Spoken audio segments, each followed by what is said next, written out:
A lot of times people think that self-disclosure is me just telling you, for whatever reason, just kind of divulging who I am, telling you all about my life so that you get a sense that I'm a real person, you can trust me. But really, what self-disclosure is when we can use our own story in connection with what we're hearing out of the client to kind of just help this process along. So an example might be when we use self-disclosure. I had a client once who was talking about just feeling like an ogre, like he would just be cumbersome and just move through life, and he can't imagine anybody else ever feeling this way. So I told him, that I kind of have that same sense of ogering, and I told him one short story about my own experiencing where I felt that way. And that prompted him to say, so you can feel that way and still like yourself? And I could literally say, I've learned that I do have this kind of ogreness to me, but that I've learned to love that about me, even make it a part of who I am in a comical way. And that helped him to see a path in the way that he could do something similar. So that's one way that you might use self-disclosure. Confrontation. Now, confrontation is something that's commonly avoided in a lot of person-centered care providers. Now, the reason for that is they feel like you can't be confrontational and also be empathic. And I think, and I agree with Rogers when he said that that's not true. But when we do confrontation, it might be a lot gentler here. We're not going to be more as directive with our confrontation. It's going to be a little bit more nuanced. So a way that I might use confrontation is I hear the person say one thing and then directly they said something that's contradictory. And so I might say, I'm confused. You say that your mom loves you, but then she acts in this way and you don't feel love from your mom. So help me understand that some. And so I'm kind of confronting, the incongruency that I'm seeing in my client. Conceptualization.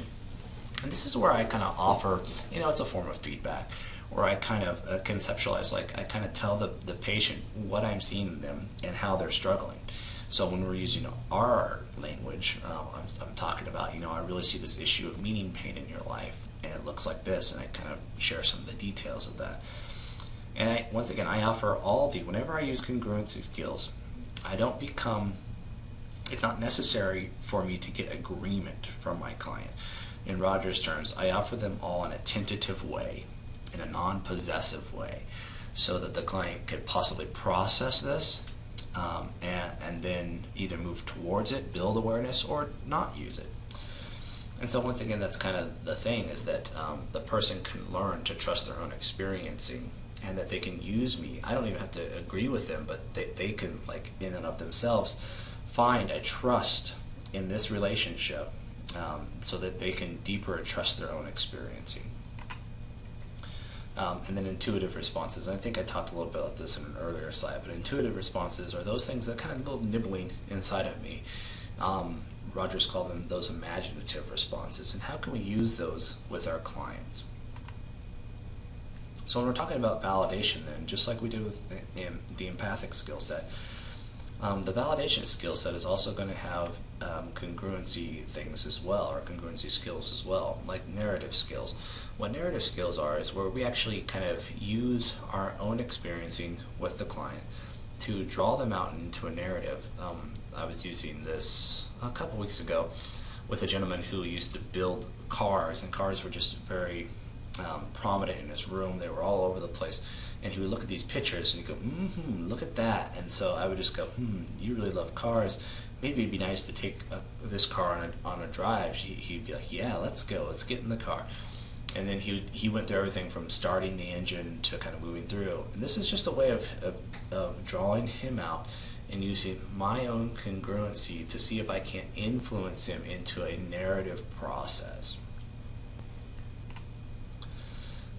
Experiential responses, experimental responses, experimental responses. So when we're talking about these responses, and what these are the times that maybe we're just having no luck with our empathic skill sets when we're working with people with lower cognitive functioning. And so we bring things like music, we bring things like our guitar and we play, or we offer music on an iPad, or we bring in an iPad with a piano on it, and we see if the patient will interact with these things. So these are things that we're adding to the relationship in order to try to draw upon or build or draw the patient out. So we're not just merely staying in their frame of reference and drawing them out, but we're adding something from our frame of reference into the relationship to draw them out. So empathic and congruency skills. So when we talk about, just kind of a summary statement here, when we talk about empathic skills, we're really focusing on the client's frame of reference. It's one of the ways you know that it's an empathic skill. If we're not adding anything to the relationship, but we're really focusing just on the client's frame of reference. And we're drawing the client out just from their frame of reference. And it helps the client to feel understood, to feel received is another way of saying that. And these are the skill sets that we use that have a lower degree of threat to them. Congruency skills then focus on the provider's frame of reference, my frame of reference, as I enter into the relationship. And when I use them, I'm adding something to the relationship. I'm adding to the client. And they help the client to trust their own experiencing, because they see they can kind of use me as a litmus test for their own experiencing. And it is a higher degree of threat because we tend to maybe tickle those points of the self-concept that the person is really uncomfortable with when we use them.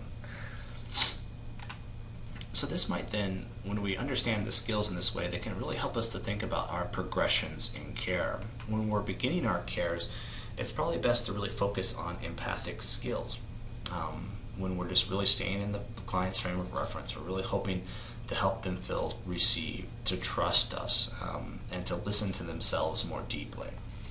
Then we move into the middle stage of the therapeutic relationship. We start to use the congruency skills, where we bring a little bit more threat into the relationship, where we challenge the client's experiencing, and we help them to create a greater trust in their own experiencing.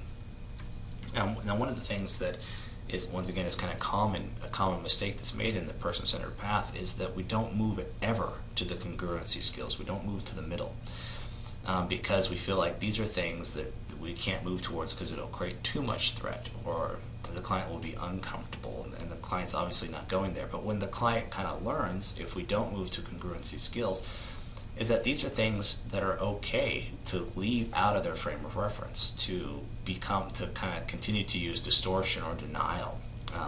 So if we're not willing to go there with our clients, what we'll teach the client is that they don't need to go there, and that can be very dangerous.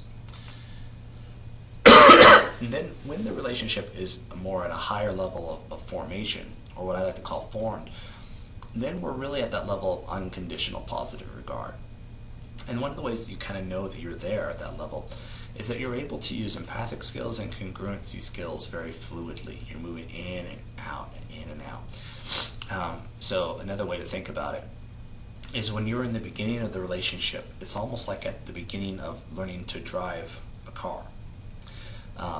And when you're learning to drive a car, you got to think about every little thing you're doing to make sure you're doing it just right. Then when you move into the middle, you can take more risks with your driving because you're really learning now. Things are starting to feel comfortable. And then when everything's formed, you can almost drive from point A to point B, almost forgetting any of the skills necessary to get there. So that's very similar when we think about the progression of care with our clients. At the beginning, we have to use the empathic skill set to build that trust, to really think meticulously about every little thing. And then in the middle, we start to trust risk a little bit more and bring that into the relationship. And the relationship is formed, we can have that kind of free flowedness to it. Now, it's very easy to think then that that might be kind of a straight or linear progression from beginning to formed. And that's never been my experience. Rather, it's been more like this, where we kind of move towards the middle, we get to the middle, we move beyond, we're moving into the formed realm, and then we've kind of formed the relationship.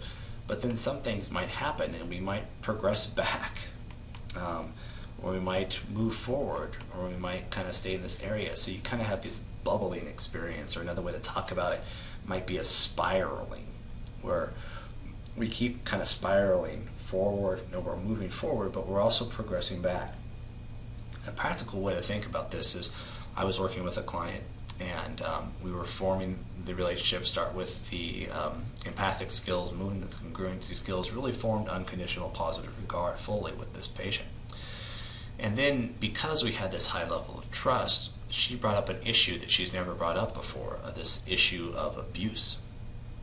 And what happened when she trust the relationship enough to bring up this issue of abuse, I had to default almost back to a beginning portion of the relationship and move straight back to only using empathic skills again, because this issue was so threatening to her self-concept that it needed to be dealt with very tentatively, very softly.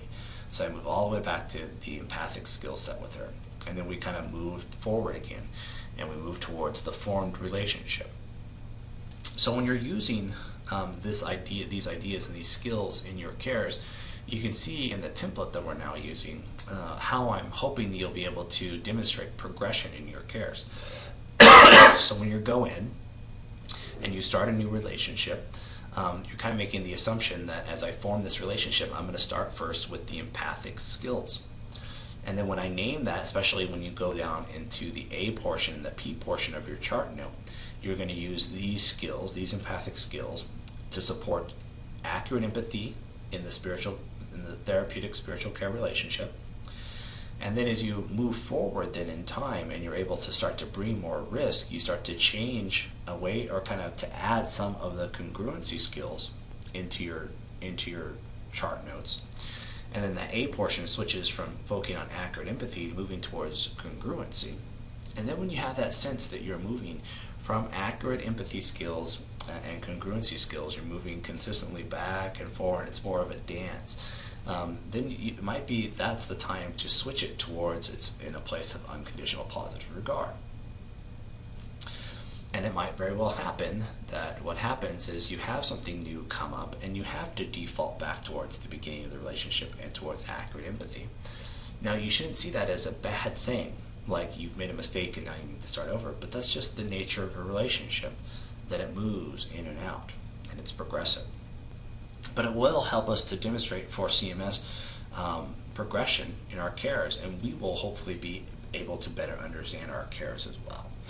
So hopefully this is a helpful thing. I'd love to hear some feedback from you. I know I said it was going to be somewhere between 7 to 10 minutes, and it ended up being nearly 36 minutes. So I apologize for the length of this, but hopefully it was helpful. Thanks, guys, and I truly appreciate guys and gals, and I truly appreciate all the care and the work that you're doing with our patients. Talk to you soon. Bye-bye.